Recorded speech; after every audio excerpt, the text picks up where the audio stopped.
पुण्यातील सावित्रीबाई फुले स्मारकात मोठा गोंधळ झालेला आहे। मतदान केंद्रावर एकही ईव्हीएम सुरू नसल्याचं कळतंय। त्यामुळे 7:30 वाजल्यापासून मतदान सुरू झालेलं नाही। सकाळपासून प्रभाग 26 मधील मतदान या ठिकाणी बंद पडलेलं आहे। त्यामुळे इथे या मतदान केंद्रावर मोठा गोंधळ निर्माण झालाय। मतदान केंद्रावर मतदान करण्यासाठी मतदारांच्या रांगा देखील आहेत, मात्र ईव्हीएम मशीन बंद आहे। तर नाशिकच्या प्रभाग 24 मध्ये शिवसेनेच्या महानगर प्रमुखांनी आक्षेप घेतलाय। मतदानासाठी 5 मिनिटं अधिक वेळ लागत असल्यामुळे त्यांनी या ठिकाणी आक्षेप घेतलेला आहे। चिंदेंच्या शिवसेनेचे महानगर प्रमुख प्रवीण तिदमे यांनी आक्षेप घेतलेला आहे। संबंधित मतदान अधिकाऱ्यांकडे तक्रार केल्यानंतर ईव्हीएम बदलण्यात आलं असं तिदमे यांनी म्हटलेलं आहे।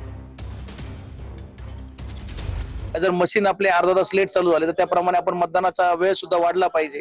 संबंधित आरओ यांना आम्ही सूचना दिल्या आहेत। तसेच मतदानाचा टक्का कमी ज्या पद्धतीने होतोय की आपण खूप लोक वेटिंगला आहेत, आपण बघू की मतदानाला प्रतीक्षेत राहायला लागत आहे। 3 मिनिटाच्या वरती लोकांना मतदानासाठी जातोय। आम्ही ते संबंधित अधिकाऱ्यांना तेच सांगितलं आहे की आपण एक मिनिटाच्या आतमध्ये मतदान व्हायला पाहिजे, कारण संबंधित मतदार हे जास्त जेवढं तुम्ही हे कराल तेवढं मतदानाचा टक्का कमी होईल।